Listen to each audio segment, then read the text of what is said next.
Part 5, they must state their reason for breaching your peace. So the topics today will be, they must identify themselves, they must show reasonable evidence to breach your peace, no requirement to give a name for search, state legal excuse, get the search record, report unlawful searches and get crime reference, report to the IPCC again if they refuse to give a crime reference number, follow up the investigation report to the IPCC if no action, and take to court if no further action is taken by the police.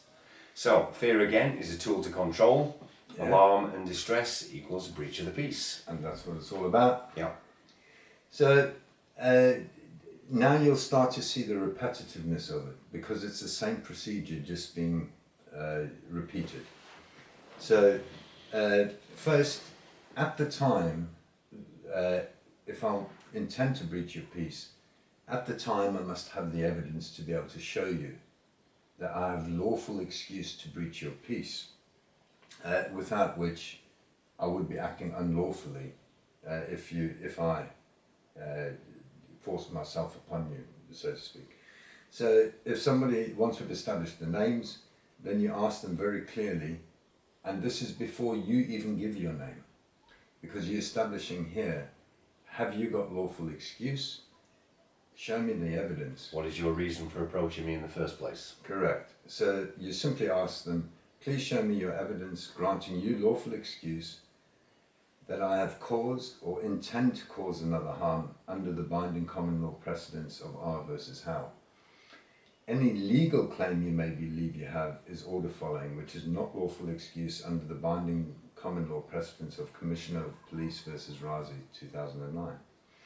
I'm innocent until proven guilty, and as claimant you must prove your claim, and that is determined by the courts and not by you. Am I free to leave? And this is where the confidence level grows as well, isn't it? This is what we're saying to people, is that by learning just those simple statements that you can make, is first of all your back foot anyone that's approaching you. It gives you confidence, and they'll see that you have that confidence to say that previous to what we're actually trying to help people with is that people will immediately take a back step themselves, thinking, oh, the police have approached me. Absolutely. The police have a right to do that. What we're saying is, why are you here? Why are you approaching me? Show me reasonable evidence or reasonable proof that you think that I am either A, causing harm, or B, about to cause harm. And as we know in the majority of cases, that isn't going to be the situation, and therefore they think, oh, you know, I can't just march around here, just throwing my weight around willy-nilly. Yeah. Good. And you'll see it's the same every step of the way. So when we talk about searches or arrest or that, always they must state their reasons to give them lawful excuse to breach your peace. And they must have that at the time. They cannot collect it later. And we'll again be discussing this in much more detail.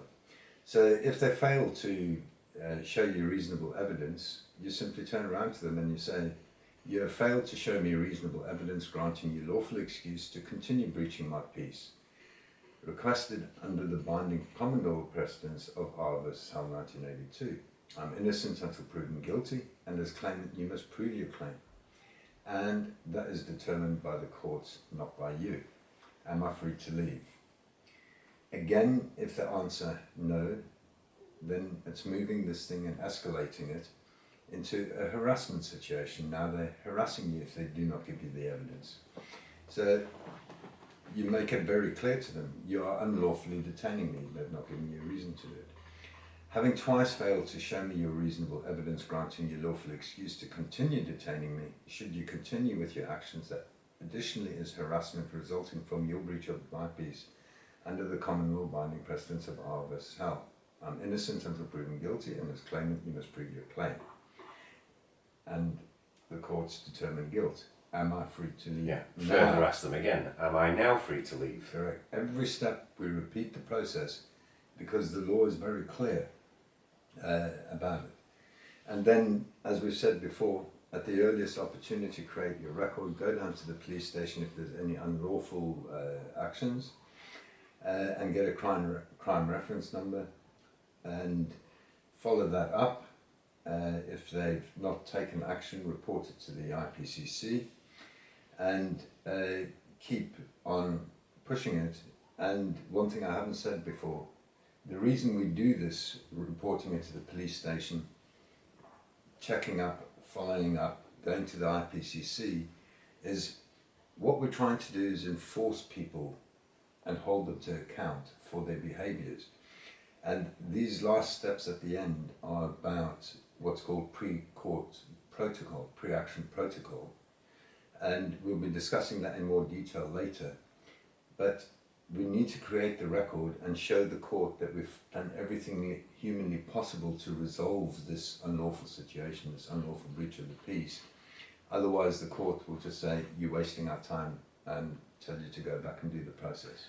It's probably worth reiterating at this point as well the benefit of having witnesses. Absolutely. So, and this also goes to show confidence in stopping the police in their tracks. Yeah. Excuse me, and then just ask a couple of members of the public. So if you're actually out alone and you feel that you're being harassed by the police, the great thing about obviously mobile phone technology today is you've got an immediate recording device in your hand.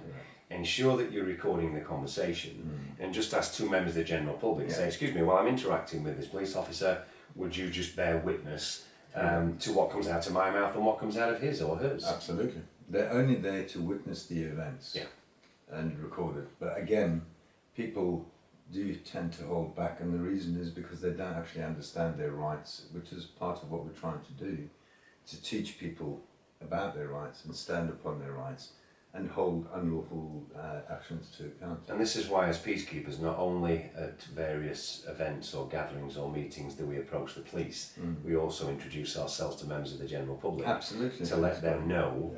And we've seen that, haven't we? We've seen many members of the general public actually develop their level of confidence just by us being present. Just seeing somebody doing it creates so much. It makes a big difference.